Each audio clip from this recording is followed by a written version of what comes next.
Ce podcast vous est offert par BMW. Découvrez le futur de la conduite avec la nouvelle BMW iX3. Cette semaine encore, je me rends chez Bruno Coleman pour ce nouvel épisode du Regard décalé. Il me disait la semaine dernière qu'il ne croyait pas trop à un scénario de Troisième Guerre mondiale. Pourtant, depuis, Donald Trump a transformé son ministère de la Défense en département de la guerre. Il relance les États-Unis dans les essais d'armes nucléaires. Au même moment, chez nous, le formateur bruxellois David Leister jette l'éponge après 500 jours de négociations infructueuses. Alors quel est l'avenir de la région bruxelloise? Et doit-on envisager de s'expatrier dans un coin reculé du monde pour éviter une menace nucléaire? C'est les questions que je vais soumettre au Regard décalé de Bruno Coleman. Bonjour Bruno Coleman. Bonjour. Merci de m'accueillir à nouveau chez toi pour ce nouveau numéro du Regard décalé. Deux grands thèmes d'actualité que je voudrais te soumettre cette semaine avec plein de questions qui tournent autour. La première, le premier sujet revient un petit peu à ce qu'on se disait la semaine dernière. Je t'avais posé la question, tiens, est-ce que tu penses que dans tout ce qui est en train de se passer, dans toute l'instabilité géopolitique qu'on connaît actuellement, on risquerait une troisième guerre mondiale? Tu te montrais assez confiant, quand même, l'air de dire non, chacun va jouer un peu de son côté. Cette semaine, Donald Trump a décidé de relancer les tests sur les armes nucléaires. Ça avait été mis en arrêt en 1992, donc il y a bien longtemps que les États-Unis ne jouent plus avec les armes nucléaires. Et là, retour de ces tests sur ces armes nucléaires, demandé à ce que Donald Trump n'appelle même plus le ministère de la Défense, mais le département de la guerre. Ça commence à sentir mauvais là, non? Oui, je suis prudent. Finalement, je ne crois pas à un scénario de Troisième Guerre mondiale parce que c'est d'abord on rentre à nouveau dans ce qu'on appelle l'équilibre de la terreur. Et s'il y a des guerres, ce sont des guerres aux frontières régionales, des guerres qu'on appelle par proxy, par procuration, c'est-à-dire que les grandes puissances ne s'affrontent jamais les unes les autres, mais le font par des pays intermédiaires, comme on le voit par exemple avec l'Ukraine. Mais ce qui se passe, c'est qu'on avait un monde qui militairement était séparé en deux. Il y avait la Russie, il y avait les États-Unis. Aujourd'hui, il y a un troisième intervenant qui est la Chine, qui bien sûr se militarise, on va dire, à pas de charge. Et Trump, je crois, a été un peu violenté par le fait que Poutine avait développé une arme spéciale, qui est en fait un missile de croisière propulsé nucléairement, donc qui pourrait quasiment infiniment tourner autour de la Terre. Et donc, il veut, sans doute de manière ostentatoire, montrer que les États-Unis rentrent dans cet équilibre de la terreur. Mais qui dit équilibre de la terreur dit justement évitement d'un conflit. C'est-à-dire qu'on veut s'armer, et dans une logique certes mortifère, pour montrer qu'on n'a pas envie de rentrer dans une guerre qui serait fatale à tout le monde. Parce que si un jour on a une guerre nucléaire, il n'y a plus de planète, il n'y a plus rien du tout, et le premier lanceur d'un missile sera sa première victime. Donc ça me semble peu probable. Mais moi j'ai peur quand même de la menace ici. Donc Poutine effectivement annonce, je le lis, son Bourovesnik, un super, qui a une portée illimitée, capable de contourner les systèmes d'interception américains. Et en face, on a quand même un Donald Trump avec un ego surdimensionné. Donc moi j'ai peur qu'à un moment donné, ces deux égos aillent un peu plus loin, un peu trop loin par rapport à juste se menacer l'un l'autre en fait. Oui, on peut le penser, mais il faut savoir que s'il y a une guerre nucléaire, ne fût-ce que par les vents qui tournent autour de la Terre, tous les pays seraient contaminés. Donc, il serait impossible d'isoler un pays, peut-être à part la Nouvelle-Zélande, des retombées nucléaires. Donc, on est vraiment dans un contexte qui est très proche de celui que j'ai connu au début des années 80. Il y avait les missiles SS-20 russes qui étaient pointés sur l'Europe. Il y avait des missiles américains qui étaient pointés vers ce qu'on appelait l'URSS à l'époque. Et donc, cet équilibre qui était effectivement très anxiogène a conduit justement à l'équilibre de la paix. Ça, c'est la réalité. Mais, de manière générale, c'est vrai que Trump est en train de militariser les États-Unis. Il change de nom le ministère de la Défense.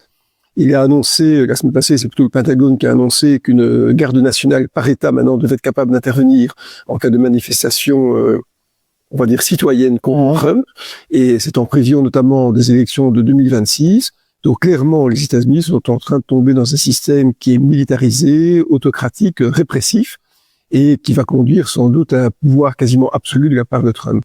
Donc, il y a quelque chose qui se passe, mais d'abord aux États-Unis, je pense, avant qu'on puisse imaginer un conflit mondial. Après, il y a cette information importante aussi. La Russie, les États-Unis avaient signé un traité de désarmement, le New START, qui limitait en gros leur possession d'arsenaux nucléaires.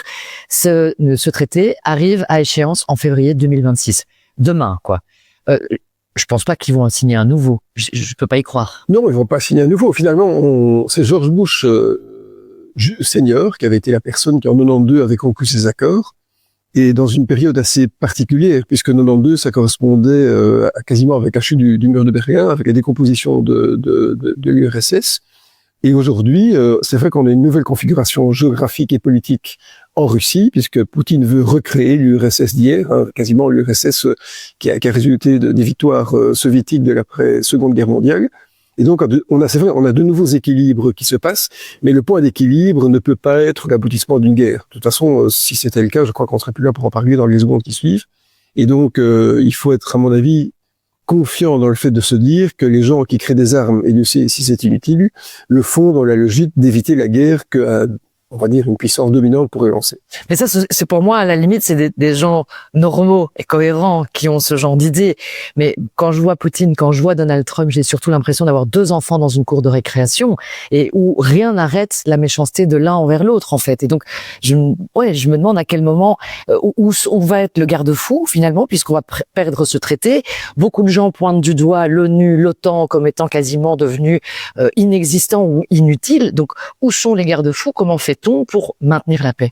Mais il y aura de toute façon une paix permanente entre la Russie et les États-Unis. Le risque est plutôt pour l'Europe. En fait, l'Europe est une zone tampon d'influence. On est déjà attaqué en Europe sur le flanc est par la Russie. On est censé être défendu par l'Ouest, c'est-à-dire par l'OTAN, notamment par les armes américaines. Et le risque, évidemment, c'est qu'à un moment, il y ait une guerre entre Américains et Soviétiques sur le sol européen. Et c'était en fait la crainte de Charles de Gaulle qui, dans des textes et des paroles prophétiques, avait dit que finalement, il fallait absolument être capable de se défendre de manière autonome en Europe, et c'est lui qui avait décidé de mettre en œuvre la dissuasion nucléaire française, notamment par des sous-marins, en disant, et je le cite, ça permettra de tirer tous azimuts, c'est-à-dire dans le texte sur Moscou et Washington, le cas échéant, si l'Europe sert de champ de bataille. Et moi, quand la Russie a envahi l'Ukraine, je me suis rappelé ces paroles en me disant finalement que nous allions servir à un moment de tampon, de lieu de bataille entre les grandes puissances. Donc le danger, c'est d'abord la Russie pour nous, et c'est surtout le fait qu'à un moment, Trump décide de retirer, il commence à le faire d'ailleurs, des troupes, des moyens militaires d'Europe pour les rapatrier vers les États-Unis ou les envoyer dans d'autres pays. Et donc l'Europe serait plus ou moins démunie, on est incapable de s'entendre d'un point de vue militaire. Et donc finalement, il n'y aura pas une guerre nucléaire en Europe, mais nous serons sans doute dans un état anxiogène. Et donc cet état anxiogène sous l'angle militaire va se cumuler avec tous les manques de productivité, tous les manques d'énergie auxquels on fait déjà face maintenant. Donc on est un continent qui était dominant il y a 2 siècles, qui aujourd'hui est, on va dire, est dans une zone très grise. Ça allait être ma dernière question sur ce dossier. Est-ce que seule, sans les États-Unis, l'Europe peut faire face, peut s'en sortir, peut faire le poids? Non. Non, pas du tout. On a des armes nucléaires dans 2 pays, à savoir la France et le Royaume-Uni. L'Allemagne ne possède pas d'armes nucléaires puisqu'elle était partiellement démilitarisée. La France a proposé de couvrir l'Allemagne par ses forces nucléaires, ce qui n'est pas accepté par les Allemands. L'Allemagne et la France sont incapables de se mettre d'accord sur un avion de combat, donc on est nulle part, c'est-à-dire qu'on n'a en fait pas été capable d'avoir un mouvement militaire, ne fût-ce que défensif européen, au motif que l'OTAN existait, et qu'on reposait sur les États-Unis. Et quand on voit qu'on a acheté des avions américains, c'est le cas en Belgique, c'est bien la preuve qu'on n'a pas cru qu'il y avait un projet européen. Donc nous sommes en difficulté.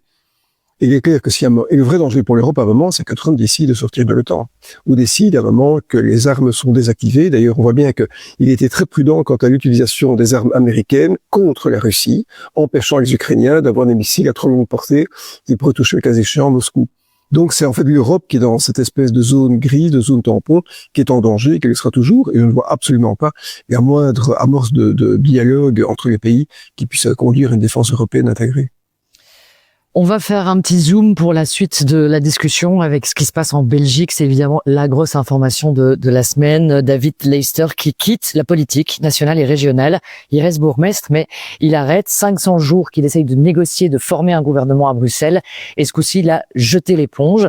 Alors, certains saluent la décision en se disant il fallait de toute façon qu'il y ait un mouvement pour essayer de faire bouger les choses.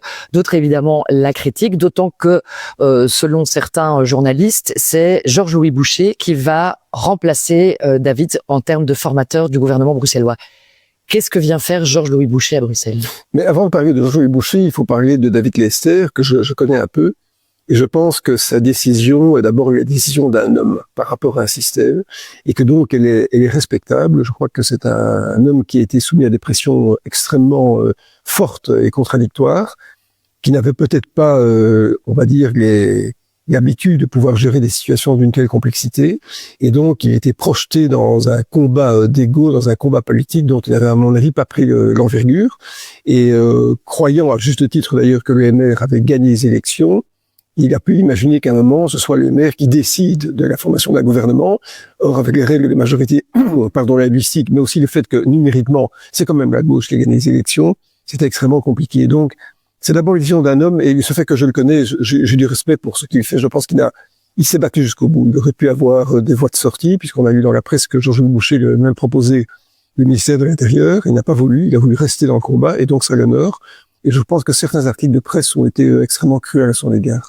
Ouais, j'ai quand même lu certaines analyses qui disaient effectivement on salue le personnage. Après, moi, je trouve effrayant que une personnalité politique comme ça finalement fasse marche arrière parce qu'il ne croit plus dans finalement le système politique qu'on a actuellement, quoi. Je ne crois pas dans les valeurs. Et je ne crois pas qu'il ne croit plus dans le système politique, mais il s'est rendu compte, et à mon avis l'avenir démontrera qu'il a raison, qu'il est impossible en l'état d'avoir un apaisement politique à Bruxelles qui permette d'avoir un projet de société.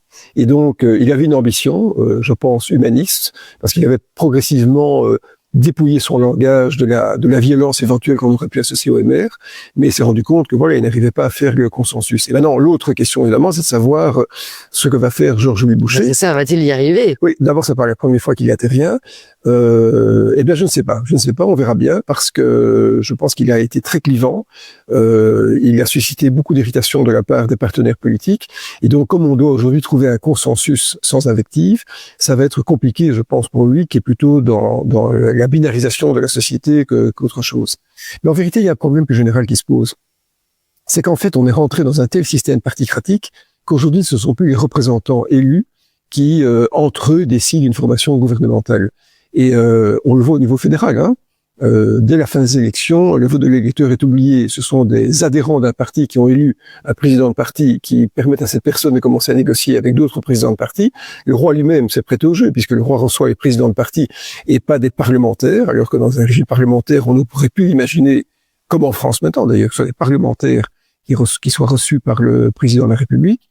Et donc, on voit une transposition de cette particratie maintenant au niveau de la région bruxelloise, alors que Georges Boucher n'a aucune légitimité. J'avais demandé, qu'est-ce qu'il vient faire là? Il va domicilier à Bruxelles? Là, il vient au titre de président de parti, comme Yvan Voxrat l'avait fait d'ailleurs il y a quelques mois. Mais je pense que la solution ne se trouve pas dans un cénacle à Pau, comme on dit, entre les présidents de parti. Ça se situe au niveau des personnes qui ont été élues, qui ont la légitimité. Et je rappelle quand même que les Bruxellois, dont je fais partie, ont élu des représentants, des parlementaires, qui normalement sont les personnes qui doivent s'entendre entre eux. Et donc, je crois que appliquer ce système particratique à tous les niveaux, ça dépossède, je crois, le citoyen de l'attribut démocratique qu'il a pu exprimer lors des élections. Et ça, c'est quelque chose contre lequel j'écris depuis très très longtemps, parce que ça dévoie complètement le système belge démocratique tel qu'on l'avait imaginé. Donc, parce que ça veut dire, en fait, finalement, que le vote d'un électeur dans un parti est plus important que celui d'un électeur normal dans une élection d'un électeur citoyen. Et donc ça, c'est une situation qui est tout à fait normale. Et donc ça veut dire qu'aujourd'hui, après 500 jours, toujours pas de gouvernement bruxellois, et pourtant une situation, on le sait, hein, qui devient urgente. Ils ont déjà été pointés du doigt par de nombreux. Belfius retire ses lignes de crédit, l'Europe les pointe du doigt. Il faut bouger. Ils essayaient de mettre un budget en place. Est-ce qu'on peut se dire que le travail va continuer ou que c'est un retour à la case départ? Ah, c'est certainement un retour à la case départ, parce que Georges-Louis Boucher a dit qu'il ne voulait pas parler de budget, mais d'abord discuter d'une déclaration de gouvernement régional. Donc, ce qui veut dire qu'en fait, le budget est un chantier qui est maintenant inachevé, inabouti, un peu comme tous ceux qu'on voit à Bruxelles, et que donc, il va y avoir une discussion politique. On peut comprendre la logique de Georges-Louis Boucher qui, avant de parler de budget, parlons d'abord d'une configuration politique, ça peut se comprendre, mais en même temps, l'urgence financière a tendance à parler, à nécessiter qu'on parle de budget. Mais de toute façon, moi, je ne fais aucune illusion. Tout ça va se terminer par des impôts supplémentaires sur les Bruxellois, que ce soit au niveau de la région, que des communes, avec une augmentation, on le voit déjà maintenant, des additionnels communaux, des précomptes immobiliers. Et donc, il y a une cascade d'impôts qui part du fédéral vers les régions, vers les communes, parce qu'il est impossible, avec une croissance autonome très faible de Bruxelles, et surtout le fait d'un taux de chômage qui est trop important, très important, d'imaginer que sous d'un coup, il y ait une croissance qui permette de sublimer le manque de recettes fiscales ou de sublimer l'augmentation des dépenses de divers types. Donc, on est dans une situation qui est extrêmement précaire. Alors, Georges-Louis Bouchet a dit qu'il allait s'entretenir avec des spécialistes financiers.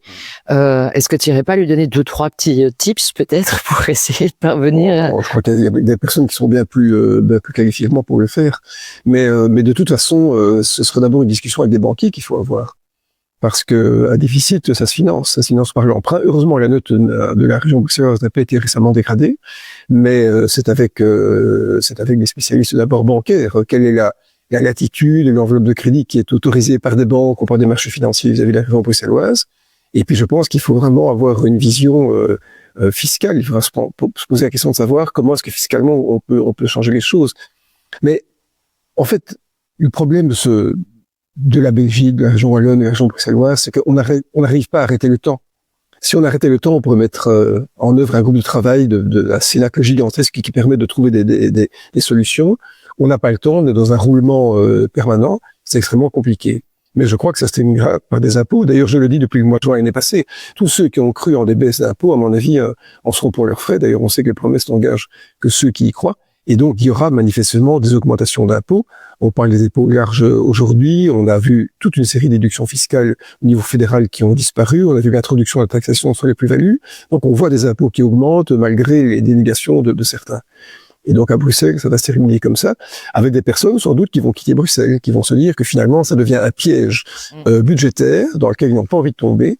Et je suis persuadé qu'il y a des personnes raisonnables qui se disent qui vont immigrer sans doute vers la région flamande, plutôt que la région wallonne, qui est elle-même en grande difficulté financière, simplement pour éviter de tomber dans un gouffre fiscal qui pourrait les happer assez rapidement.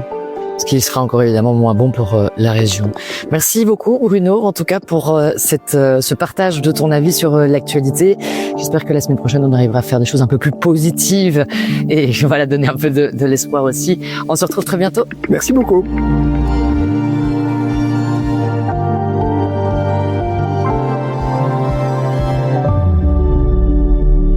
Ce podcast vous est offert par BMW. Découvrez le futur de la conduite avec la nouvelle BMW iX3.